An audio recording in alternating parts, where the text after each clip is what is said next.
வார்த்தைகளை நான் தெரிந்து கொள்கிறேன். இப்பொழுது வாக்காளர் உறுதிமொழி நான் வாசிக்கிறேன். நீங்கள் அதை தொடர்ந்து சொல்ல முடியாது. நீங்கள் பேசுகிறீங்களா? நான் சொல்ல சொல்ல நீங்கள் பேசுகிறீங்க.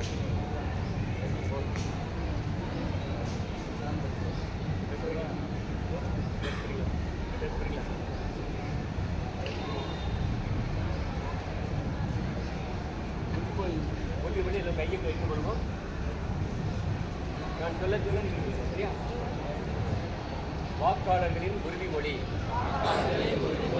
இந்திய குடிமக்களாகிய நாங்கள் ஜனநாயகத்தின் மீது உறுதியான நம்பிக்கை கொண்டு நம் நாட்டின் ஜனநாயக மரபுகளையும் சுதந்திரமான நியாயமான மற்றும் அமைதியான தேர்தல்களின் கண்ணியத்தையும் நிலைநிறுத்துவோம் என்றும் ஒவ்வொரு தேர்தலிலும் எவ்வித அச்சமின்றியும் மதம், இனம், சாதி, சமூக தாக்கமின்றியும் அல்லது